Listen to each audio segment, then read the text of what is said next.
Hi Inka, Hi Daisy. wie fühlt sich das denn an? So viel Post von aller Welt und jetzt hier bei dir. Ich danke dem Briefträger,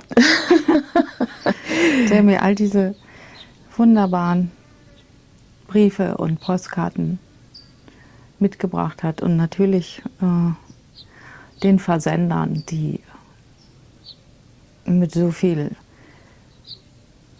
Liebe und so viel Zuwendung über so eine lange Zeit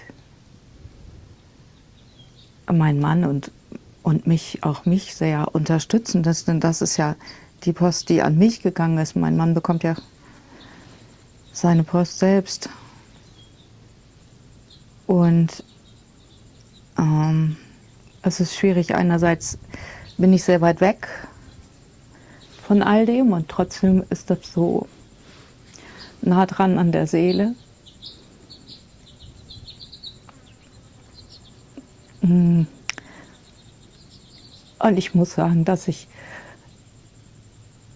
oft versuche, überhaupt nicht daran zu denken, was das über die Jahre mit uns allen tut. Die Ungerechtigkeit. Und ich glaube, dafür steht all das, dass die Menschen das empfinden, was ich empfinde, dass wir nicht für möglich gehalten hätten, dass uns diese Ungerechtigkeit widerfährt. Und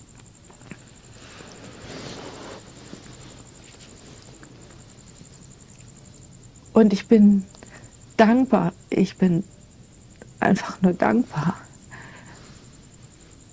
dass so viel Gutes kommt. Und niemand vergisst.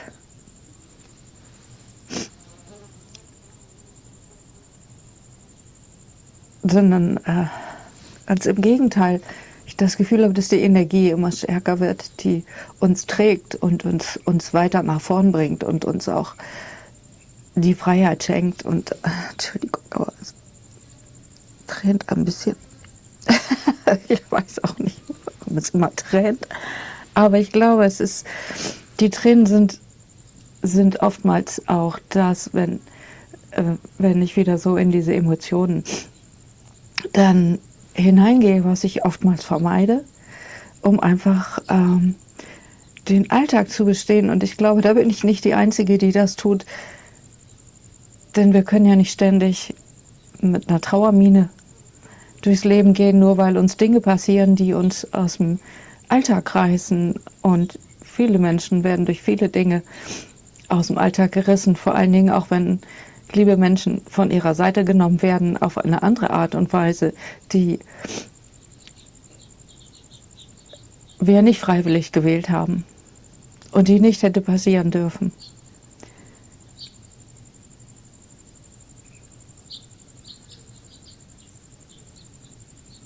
Und ich bin dankbar für jede einzelne Postkarte und für jeden Brief, die ich gelesen habe, die immer davon sprechen, wie sehr die Menschen zu uns stehen. Und wir durch jeden Tag begleitet worden sind die letzten Jahre. Da ist ein Kolibri gekommen. Ja. Siehst du, der spürt auch diese Energie und Ja, bringt es. die Kolibris sind ja Heilige, Ja. sozusagen. Nicht heilige Vögel, aber sie haben schon spirituelle Bedeutung hier in Mexiko.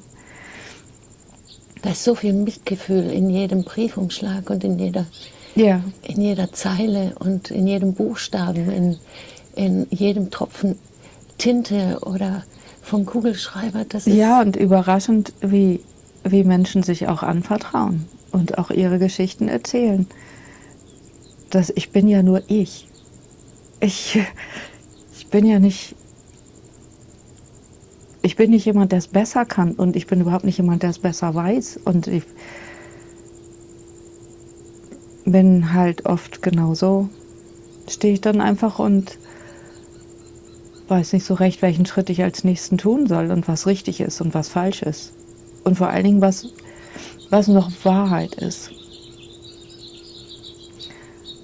Aber ich sehe, dass wir die Wahrheit nicht verloren haben und dass die Menschen sehr wohl das Gefühl dafür haben, was richtig ist und wo sie belogen werden und wo sie einfach stehen bleiben und so stark sind. Oh, ich habe jetzt gerade, es ist mir runtergefallen. Ich habe mir hier dieses kleine, ich glaube, das ist Crochet und das sind von der lieben Kathy handgehäkelte Wünsche und Gebete, die in diese kleinen Wunderwerke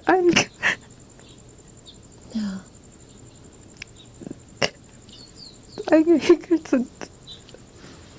Ja, und von der ganzen Welt ist das ja.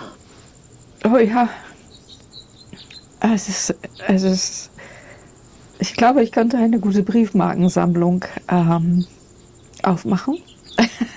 Wunderschöne Briefmarken und handgemachte Umschläge aus der ganzen Welt, die ihren Weg hierher gefunden haben. Und dann ist es doch plötzlich nicht so weit. Ich danke euch allen.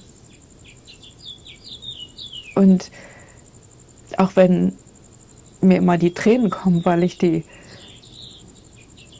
meiste Zeit zurückhalten muss, ich bin nicht unglücklich. Das heißt nicht, dass das ist vielleicht, ja, es ist trotzdem der Glaube an die Zukunft.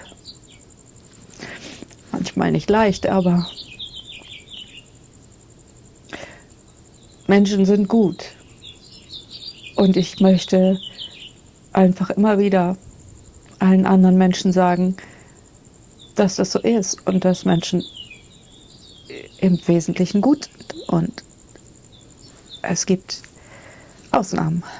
Und diese Ausnahmen versuchen, unser Leben zu bestimmen. Aber das lassen wir nicht zu.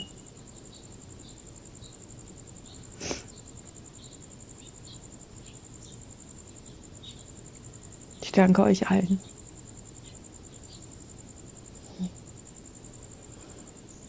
Wenn du eine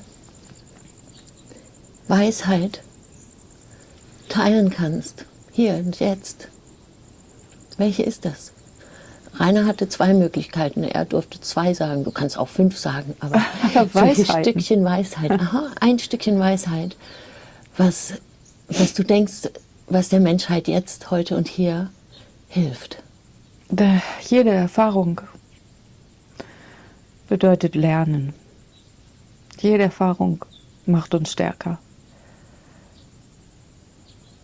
Das ist das, was ich gelernt habe. Und ich glaube, ich teile sicherlich mit vielen Menschen, dass ich mich nicht unbedingt immer stark fühle, sondern auch eben eher zu denen gehöre, die dann nicht laut auftrumpfend durch die Straßen laufen. Und das ist keine Schwäche. Und das erkenne ich einfach an, dass jeder seinen eigenen Weg finden muss. Und die Weisheit,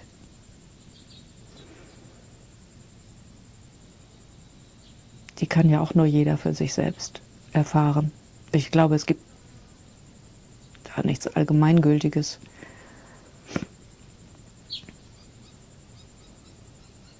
Wusstest du, dass du so stark bist?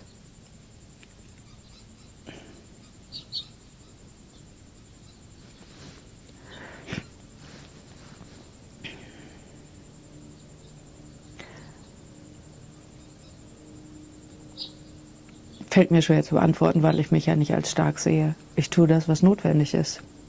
Wenn das stark sein bedeutet, auch wenn man es nicht unbedingt, wenn man sich was anderes erwünscht, wenn man einfach sich erwünscht, dass anerkannt wird, dass man das nicht unbedingt sein muss, um zu überleben, dass man das nicht unbedingt, was ist das? Ja, stark. Also, ich kann es gar nicht sagen. Ich glaube, Stärke ist in sich Frieden finden. Und auch wenn ich hoffe, dem ein bisschen näher gekommen zu sein über die letzten Jahre, ist das durchaus nicht immer der Fall. Dann bin ich auch nicht im Frieden und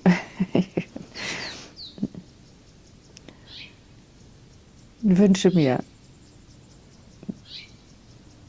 Veränderungen, die man nicht erzwingen kann.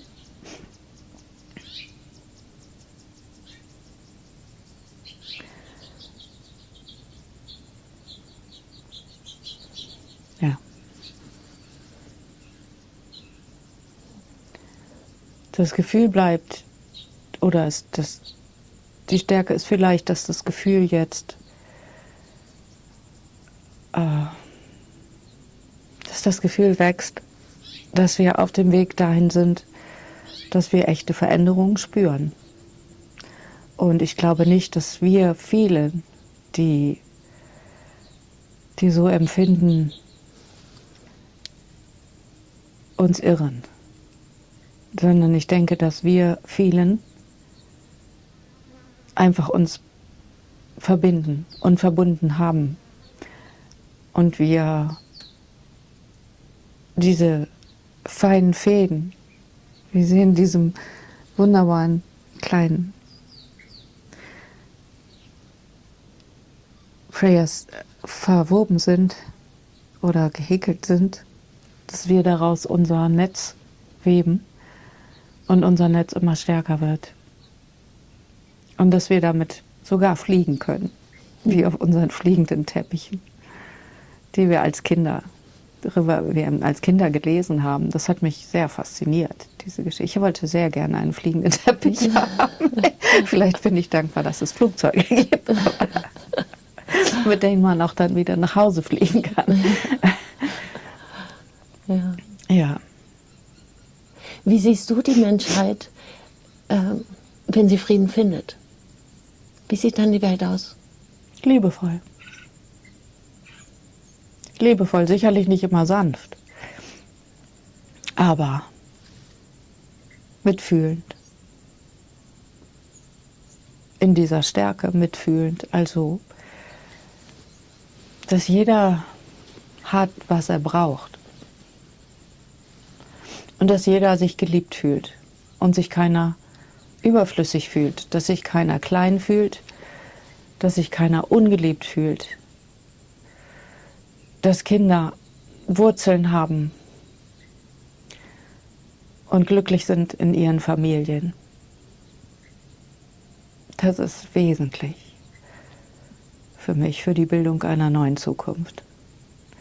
Denn damit wächst auch wieder der Wunsch nach einer echten Bildung, die immer auch eine Herzensbildung ist, die sehr viel mehr damit mit Begreifen zu tun hat und den eigenen Weg finden dürfen und nichts zu tun hat mit Uniformierung und mit Disziplinierung, die von oben kommt und die niemanden groß und stark werden lässt.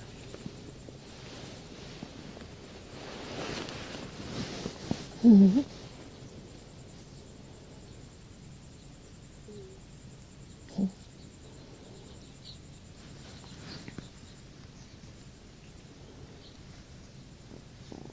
Wie kann jeder Mensch jeden Tag beitragen für diese Welt, die du jetzt beschreibst?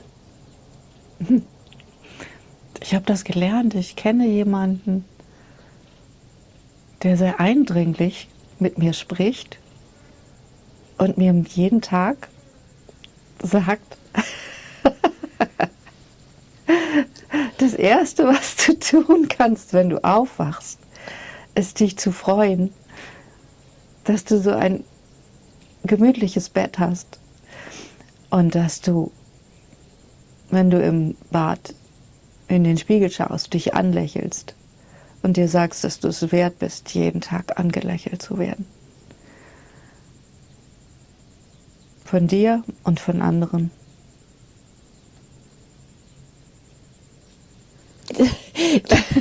So wollte ich das eigentlich nicht als Antwort, aber danke, ich nehme das als Kompliment an. Ja, Ja. weil du recht hast. Das ist ja nicht, das ist der wesentliche Punkt. Wie kann jemand leben, der sich nicht selbst liebt? Ich meine, wir sind ja nicht die Ersten, die das hier besprechen. Wir haben ja auch dieses Wissen erst gelernt. Ich habe das nicht gelernt als Kind. Ich bin sicher, auch das teile ich mit vielen. Sondern wenn funktionieren und wenn schon geliebt werden, ja, aber wenig ausgesprochen, wenig in körperliche Nähe umgesetzt, wenn das ist so wesentlich, damit der starke Kern reifen kann, der dann sagt, ich stehe, weil ich bin ich.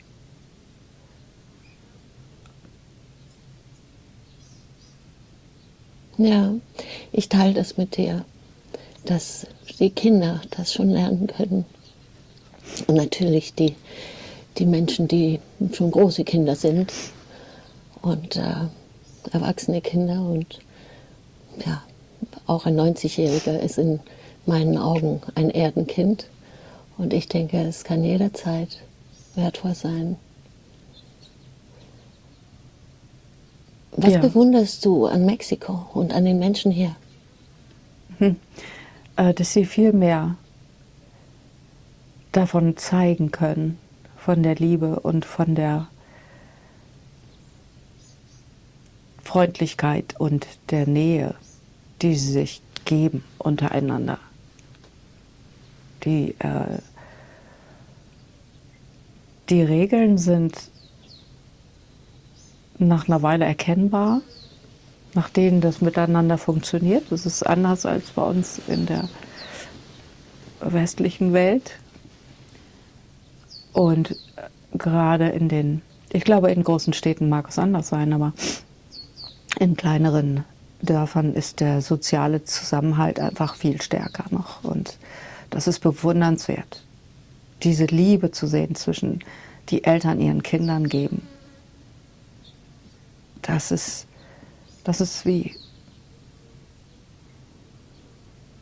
Balsam. Das kann man annehmen. Man kann das wahrnehmen. Was habe ich hier drauf gehört? Ja, das ist alles gut. Diese Wärme, die leicht beobachtbar ist, wenn im Dorf oder am Strand oder im Einkaufsladen die mexikanischen Familien miteinander umgehen. Das ist schon sehr beachtlich und sehr beeindruckend. Da ist so viel Liebe und Wärme und Geduld. Ja, und Freude, Lachen. Ja. Ja. Mhm. Was hat das mit dir gemacht?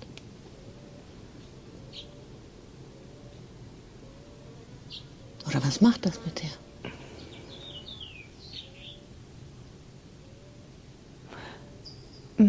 Auf der einen Seite hat es mich sehr natürlich nachdenklich gemacht, über die eigene Vergangenheit, Familienbande, über das, was ich in Deutschland erlebt habe, während meiner Tätigkeit auch, dass sehr viel zerstört worden ist von der Freude und von diesen Familienbanden durch diese, ich glaube, es fällt mir schon fast schwer zu benennen. Wir haben ein wesentlich, sagen wir, besseres Sozialsystem in Deutschland und trotzdem hat keiner das, was er braucht. Weil nur in den wenigsten Familien Frieden herrscht. Oder, ich meine,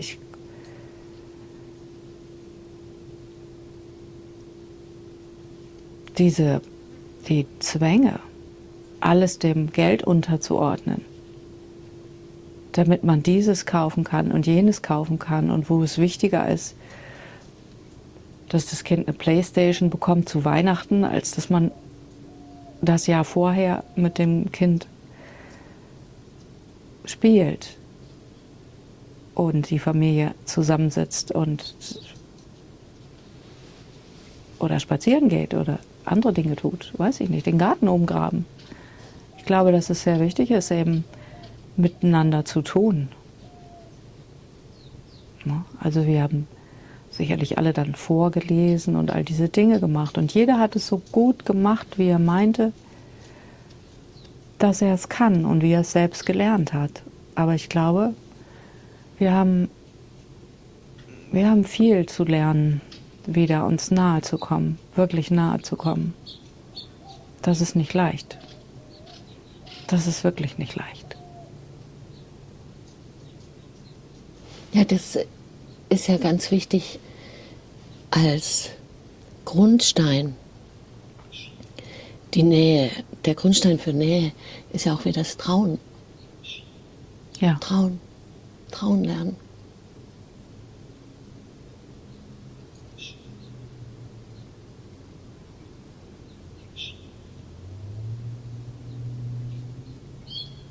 Das wird wachsen. Ja. Immer nach Krisen ist es gewachsen. Und für mich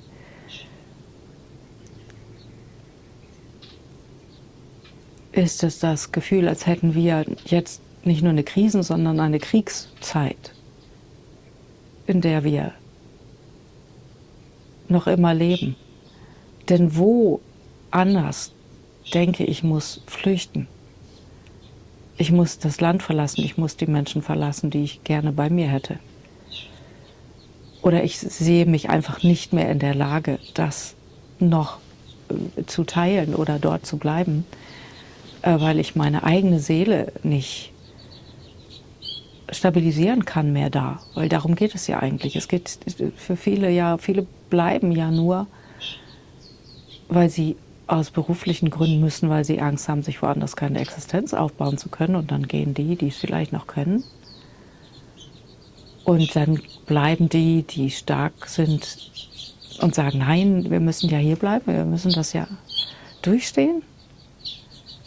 Was auch immer kommt, wir machen das hier, was ich bewundernswert finde.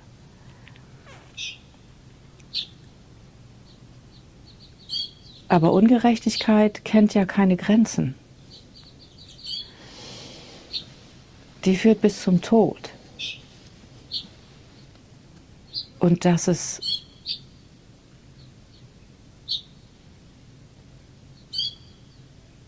unverständlich.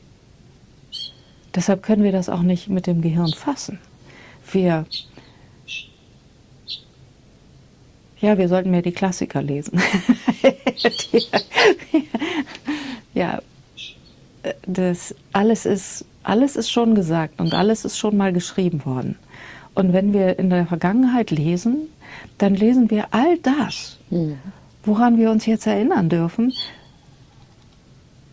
was Persönlichkeitsstärke ausmacht, was Bildung ausmacht, was Miteinander ausmacht, was eine Gesellschaft ausmacht, die funktioniert, was eine Sicherheit für alle in einer Gesellschaft bedeutet, sei sie emotional oder finanziell, ökonomisch. Es ist ganz leicht, aber nur wenn wir es in die Hand nehmen und wenn wir jeder ein bisschen mitarbeiten daran. Jeder ein bisschen. Und die Menschen, die ich in den letzten Jahren kennengelernt habe, sehr viele neue Menschen haben wir ja kennengelernt in dieser Zeit. Das ist ein großes Glück. Die haben sehr viel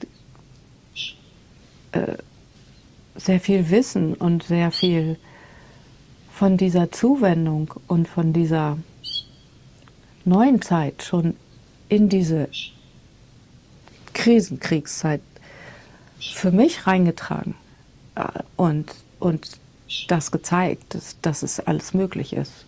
Weil die das schon leben, die sind viele, viele Schritte voraus gewesen.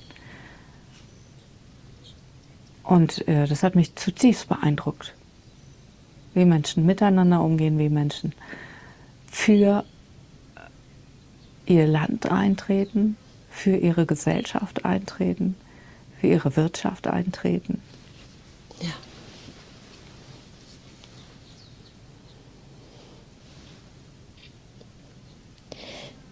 Du lebst ja im Exil. Ja, das ist mir selber lange nicht aufgefallen. Wie sehr ist Mexiko Heimat geworden? Kann Mexiko Heimat sein? Das ist eine ganz schwierige Frage. Heimat ist ja da, wo man sich zu Hause fühlt, wo man sich niederlassen kann, seine Wurzeln findet. Und das ist nicht leicht. Das ist nicht leicht. Es ist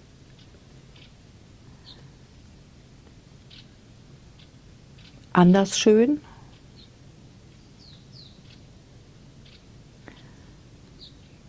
Es gibt sehr viel diese Herzenswärme. Aber es ist eben natürlich, es ist nicht meine Kultur.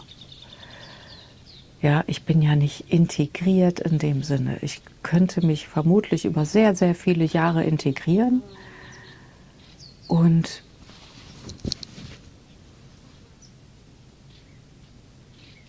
das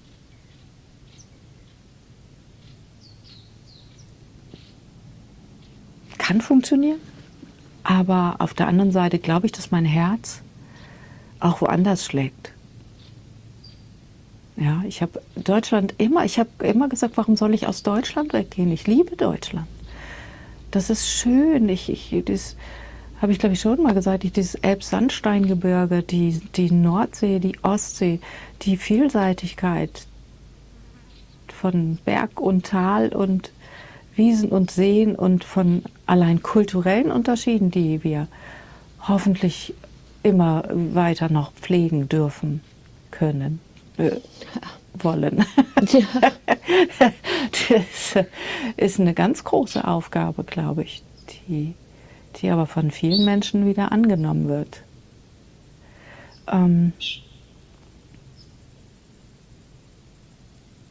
Ich glaube, mein Herz schlägt schon an der See und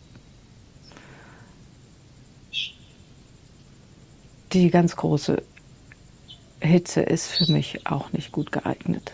Das ist einfach schon der Fall. Das ist schon sehr anstrengend für ein norddeutsches Licht. Ja.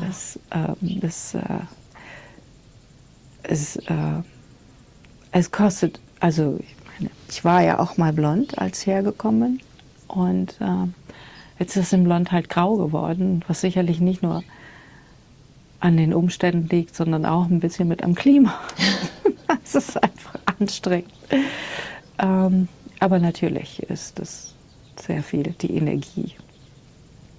Ja, heute ist der 12. Juni 2026 und dann ist Sonnenwend jetzt ja, wieder. Ja, wieder wieder. Erneut und dann werden die Tage wieder nicht mehr so lang, jeden Tag ein bisschen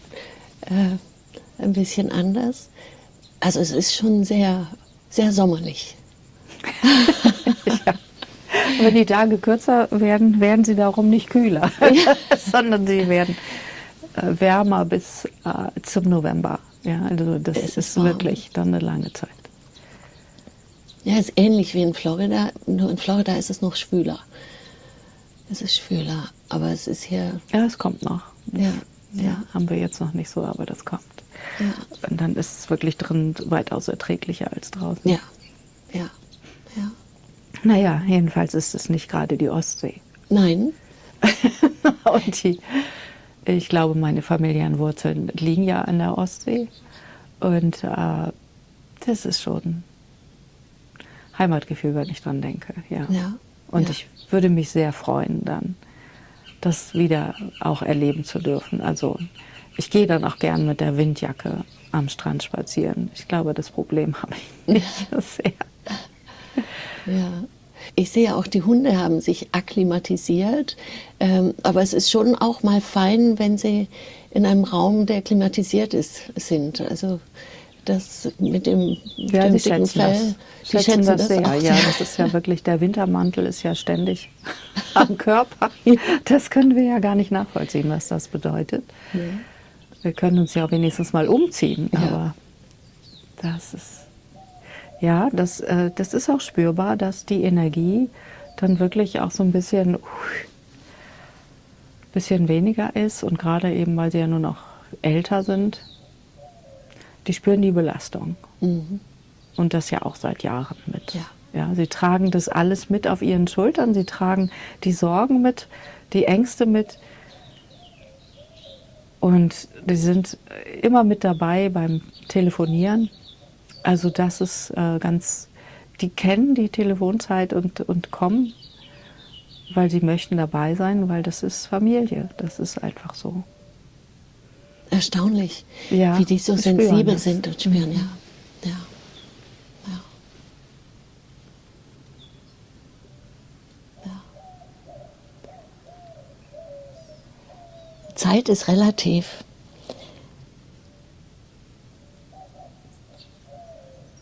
Und ich wundere mich, du wieder an die Nordsee oder an die Ostsee oder Deutschland. Mhm. Wann wäre denn das für dich am liebsten die gute Zeit? Dahin gehen, wieder nach Deutschland. Die gute Zeit ist, wenn dort eine gute Zeit ist.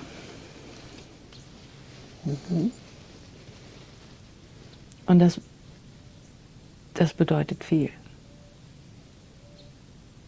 Wenn dort wieder gute Zeit ist, wie schnell packst du? Ich glaube, diesen Sommer wird es wahrscheinlich nichts mehr. Und dann warten wir ab, Ja, was wir tun können. ja, Also ich meine, wir warten nicht ab, was wir tun können, sondern wir tun das, was wir tun können. Und dann kommt ja immer mehr in Bewegung. Es bleibt ja nie, wie es ist. Ne? Wenn wir allein jeder Augenblick ist so schnell geschehen. Und die Dinge, vor denen wir die größten Respekt und Angst hatten, die sind vorbei. Irgendwann. Jetzt oder morgen oder übermorgen. Dass alles vorbeigeht, das hat ja auch was Tröstliches. Und ich glaube, wenn die Angst vor dem Ende des Lebens nicht da ist, dann kann man ja der Zukunft doch, glaube ich, gut ins Auge blicken im Moment und ja, auf eine sehr warme, freudvolle, liebevolle Zukunft blicken, die wir miteinander haben werden. ja, die wir schöpfen können. Ja. Jeder, jeden Tag. Und dann miteinander bringt jeder das an den Tisch. Ich habe da oftmals dieses Bild, wenn jeder seine Talente, ihre Talente an den großen Tisch bringt, ja, wenn wir jeder da das bringen, du, das kann ich gut, da bin ich clever, da kann ich was beitragen. Und wenn jeder das tun würde, überleg mal, was für ein reicher Tisch das ist. Ja. Ich habe da manchmal dieses Bild und wie es dann miteinander auch friedlich sein kann, weil dann ist ja auch jeder friedlich in sich, weil hat ja beigetragen und kann zeigen, ja, was er mitbringt und dann auch dieses dann anerkannt hat und auch die anderen anerkennen, was jeder bringen kann. Kann ja nicht jeder alles können. Nein, das wäre ja erschreckend. Erschreckend langweilig. Wenn das, Auch das, ja. ja, und wir dürfen ja auch bewundern. Ja. Wie können wir bewundern, wenn wir alle gleich sind? Ja. Wie können wir bewundern, wenn jeder das Gleiche tut und das Gleiche kann? Mhm. Wie können wir uns dann zeigen, dass wir einander schätzen? Weil das ist ja Bewunderung. Ja. Ja, es geht ja nicht um übertriebene Dinge, sondern es geht darum, einfach anzuerkennen und freudvoll auch anzunehmen, wenn derjenige, der etwas kann, das auch teilen mag. Ja. Es ist ja gar nicht viel. Was es nutzt, was es fehlt. Das ist nicht viel. Eigentlich ist ja alles da. Ja, es ist Ne? hinschauen. Wenn wir hinschauen, ist alles da. Und dann wertschätzen. Und dann lassen wir uns auch nicht davon abhalten, indem man uns andere Richtungen zum Schauen gibt, Ja. sondern wir heften den Blick einfach dahin, wo es gut ist. Mhm. Ja, der Fokus. Ja. Ja. Ja. Auch wenn es nicht immer gelingt, aber das ist schon richtig. Jeden Tag ein bisschen mehr. Ja. Jeden Tag ein bisschen mehr. Und das haben wir ja gelernt. Das haben wir jetzt gelernt in den letzten Jahren, wie viel weiter uns das vorangebracht hat und wie viel wir können es doch spüren und sehen im Himmel.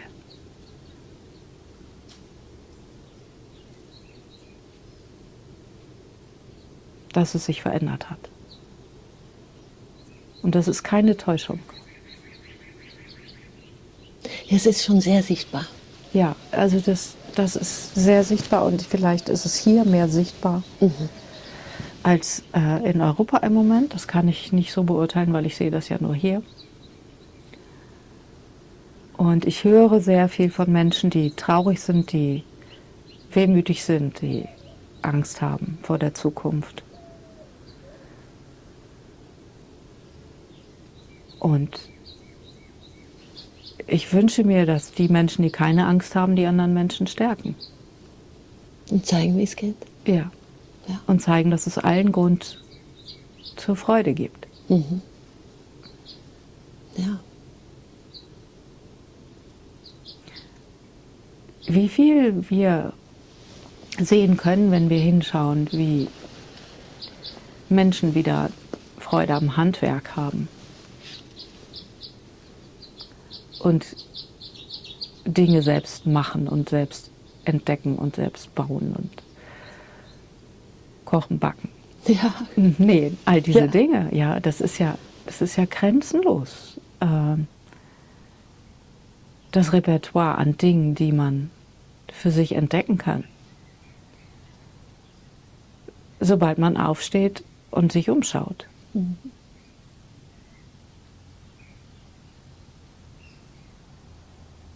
Ja. Wenn du wieder in Deutschland bist, wenn die gute Zeit in Deutschland ist, was ist es, was du von Mexiko mitnimmst? Nicht physisch, nicht Ja, ja. im Koffer. Was ist das große Geschenk, was du mitbringst, mit dir trägst? Das große Geschenk ist wieder Erfahrung. Erfahrung, wenn man irgendwo plötzlich in ein neues Leben gestellt wird.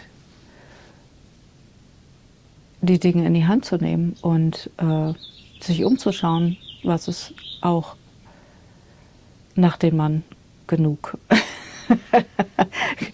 auch getrauert hat, denke ich, oder auch sehr unsicher, sehr, sehr unsicher ist, dass man dann anfängt, ja, die Dinge in die Hand zu nehmen und zu sagen, gut, okay, jetzt ist es eben so.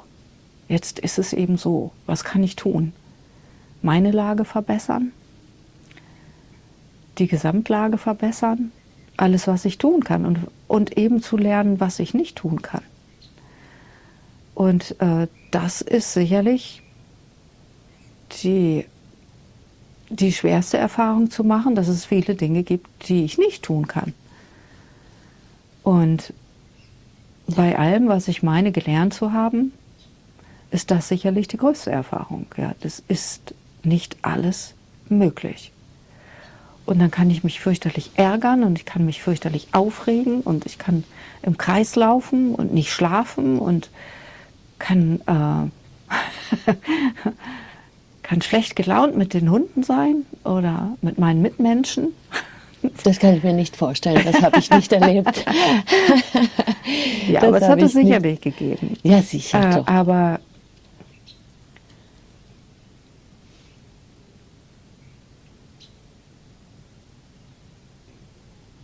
auf der anderen Seite ist es ja auch,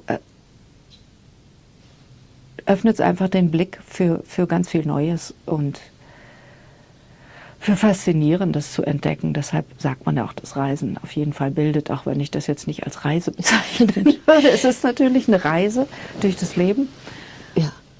Oder ein Teil meines Lebens geworden, mit dem ich nie gerechnet hätte und der mich sehr unvorbereitet getroffen hat. Ja. Aber es ist ein Teil der Gegenwart und auch der Zukunft. Denn das ist ja nie weg. Das bleibt. Das geht nicht mehr verloren, das bleibt. Ja.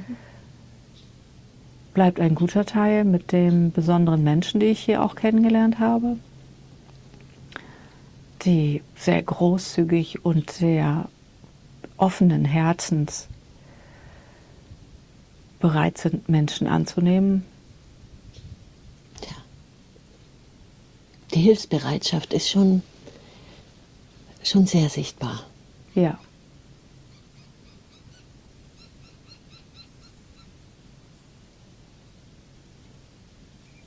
Ja, aber jetzt auch nicht unbedingt nur von den Mexikanern, sondern einfach auch natürlich von den anderen Menschen, die ich hier kennengelernt habe. Von Kanadiern, Amerikanern, überwiegend.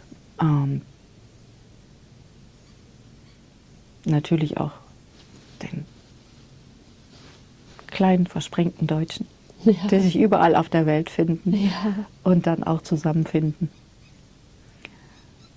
Was dann sehr schön ist, die eigene Sprache zu sprechen. Vor allem, wenn man dann Besuch hat aus Deutschland. Ja.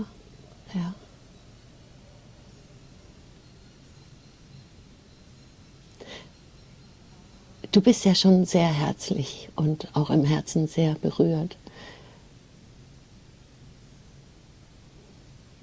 Und Menschen sind sehr berührt von dir und auch von deinem Mann und der Geschichte, die er erlebt und die ja auch teils öffentlich ist. Und diese Herzlichkeit, die du strahlst und immer, ich sehe das bei dir immer, ich spüre das bei dir immer, auch in Situationen, die nicht leicht sind, wenn dort Challenges sind und dann ist trotzdem diese Herzlichkeit da. Wo kommt denn die her? Aus dem Herzen? Ja. Es sind ja so viele Dinge geschehen, da gibt es ja Menschen, die dann nicht mehr herzlich sein können und dann nicht mehr mit dem Herzen die Welt sehen, wie der kleine Prinz. Ja. Wie machst du das? das ist ja nicht etwas, was mir so bewusst ist. Das ist ja nichts, was ich jetzt anziehe oder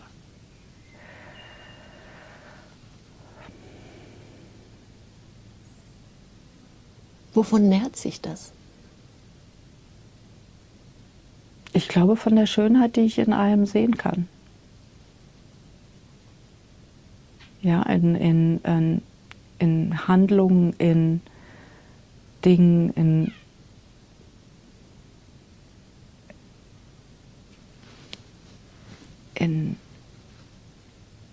ja, ich habe das Gefühl, ich gebe nur zurück, was ich bekommen habe. Na, da könntest du ja auch andere Dinge geben, die du auch bekommen hast. Ich spreche ja von dieser Herzlichkeit. Ist nicht leicht. Nee. Ist das, weil du dich darauf einstimmst und sagst, ja, die Herzlichkeit, der gebe ich mehr Aufmerksamkeit in der Welt und da gehe ich in Resonanz mit und daher ist das lebendig geblieben in mir, weil es könnte ja auch was anderes in dir. Sicherlich würden es viele Menschen verstehen, wenn etwas anderes in dir resonieren würde, oder? Ich glaube, grundsätzlich bin ich nicht anders, als ich immer war. Und ich bin ja eigentlich gar nicht ein öffentlicher Mensch, der das gern hat. Und der sich dann freudestrahlend sonnt und sagt, oh toll, ist alles auf mich gerichtet, wie großartig. Und das empfinde ich ja gar nicht so und sehe das auch nicht als Notwendigkeit für mein Leben an. Aber wenn ich mich erinnere als kleines Kind, dann sehe ich mich nicht anders, als ich jetzt bin.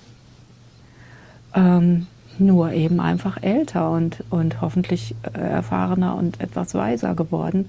Und natürlich, für mich natürlich, wende ich mich dorthin, wo die Sonne scheint. Und die Sonne scheint da, wo Menschen herzlich miteinander sind. Und wo wir Dinge teilen können. Das heißt aber nicht, dass ich nicht auch in meinem stillen Kämmerlein grummeln kann und mal jemanden dann so ein bisschen nicht so ganz nett. Ja, Ja. natürlich ist das auch da. Aber es tut mir dann auch gleich wieder leid.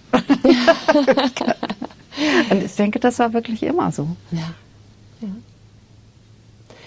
Dann ist das ja gut, dass du dich erinnerst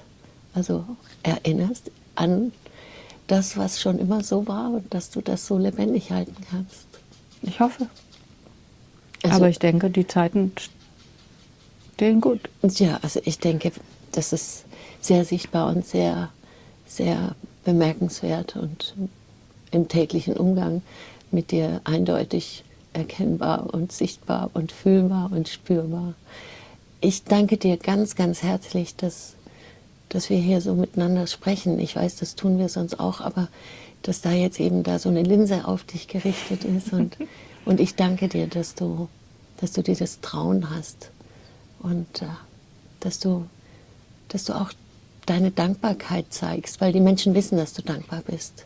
Aber ich denke, dass das eine extra Freude ist, die du damit heute machst, den Menschen, die so viel Herz und Offenheit an dich tragen. Und ja, das ist mein Wunsch. Das ist mein Wunsch für alle, dass sie das, was sie mir geben, da bin ich sicher, dass diese Menschen können das auch anderen geben. ja, Und das ist ja eine große, große Gabe.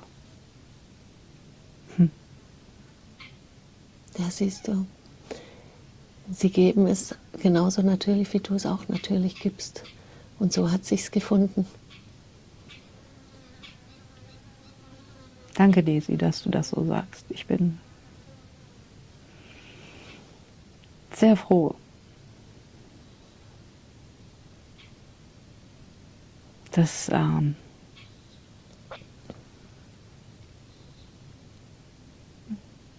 ich Ich weiß nicht, wie ich sagen soll. Ich bin einfach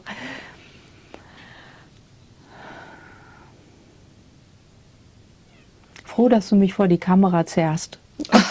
Gerne, gerne. Und mich zwingst. Nein, also das Nein, ist nein, nicht nein, nein, nein. richtig. Das ist nicht richtig, das weiß ich. Das weiß Ja. ich. Nein. Ich habe es gespürt, das war wie der Ellenbogen. Nein, nein, es gibt Dinge, da wissen wir, die sind richtig. Ja, Und die wollen wir auch eigentlich tun. Aber diese Hürde ist doch schon immens groß. ja, und es ist ja auch möglich, dass die Menschen das respektieren, dass du sehr privat bist. Und ich denke, sie schätzen dich deswegen genauso und senden weiterhin diese viele Liebe. Und es gibt ja ganz viele Gebete für euch und für dich und für die Hunde. Da, Ja. das ist ja so viel Liebe da. Ja.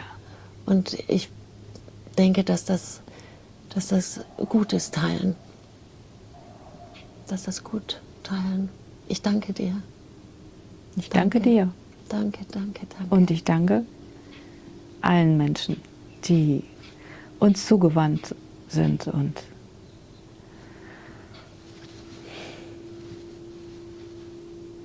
an der Zukunft bauen.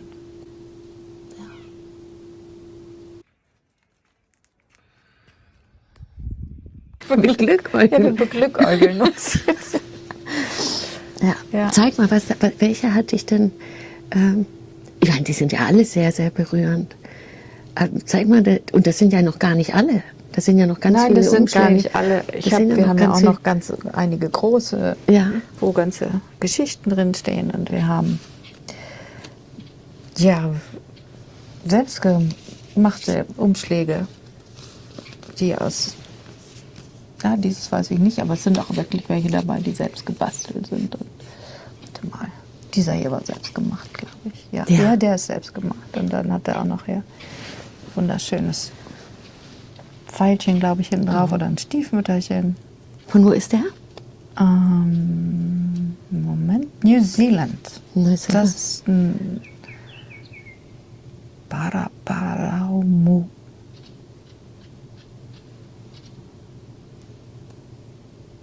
Ja. Und wir haben Tunesien, wir haben Spanien, Deutschland. Kanada, Deutschland, Amerika. Portugal, Australien, glaube ich auch, gell? Ja, England, wir hatten auch England und Australien, ja. Frankreich, denke ich. Ja, Frankreich. Das ist ja wirklich so ganz speziell, das, na? Ja, sind die nicht wunderbar? Das Das ist so eine feine Handarbeit. Das macht ja gar keiner. Das kenne ich gar nicht mehr. Das kenne ich von meiner Oma. ja. Das ist gehäkelt, gell? Aber So mit so süß, ganz ja. dünnen Faden. Und hier die kleinen Vögelchen. Oh. Schönes, ganz süßer kleiner Meise ist das, glaube ich. Eine Meise. Und Kaffeetassen. Frühstückstassen, das kann ich auch sehr schätzen. Ja. Ich liebe auch meine Frühstückskaffeetassen. Ja. Ja. Fallen schon die Zeit. Heute gibt es eine weniger seit gestern. Ja, seit gestern gibt es eine weniger, aber das ist so. Ja, Da die gibt's Scherben eine neue. bringen ja Glück. Genau. Ganz genau. Ja, was haben wir noch? Ich gucke gerade noch mal, was wir noch haben. Grüne Umschläge. Was haben wir hier? Portugal, yes, das ist der aus Portugal, der Umschlag, der grüne. Aus Fatima. Na das. Auch dieser hier mit dem kleinen, dem Flugzeug drauf. Schon so ganz schöne Briefmarken. Ja. Die sind handgewählt, glaube ich. Ja. Das sind jetzt nicht die Standardbriefmarken, die man in Deutschland bei der Post kaufen kann, sondern die sind wirklich mit Liebe ausgewählt. Das spürt, das sieht man richtig und spürt das. Ja, du hast mal die Idee erzählt, dass du mit den Briefmarken ein Mosaik im Sinn hast. Ich möchte für das, du hast ja gefragt, was ich mitnehmen möchte. Ja. Und ich kann sicherlich nicht das alles dann aufheben und dann das mitnehmen. Und ich glaube, dass es sehr schön ist, die Briefmarken, die ich so toll finde, einfach dann so, dass man die ausrändelt irgendwie oder dass man die abnimmt. Und ich würde gerne eine Herzcollage damit machen. Ja. Das werde ich auf jeden Fall tun. Gut. Und dann kommen halt immer wieder welche dazu. Ja. Und das finde ich schön. Ich komme und film's dann. Ja, und wenn du Zeit hast, kommst du und bringst mir die nächsten. Ja, genau. Genau. Und filmst das dann, ja. Danke, danke, danke. Bis dann, Goldschatz, gell?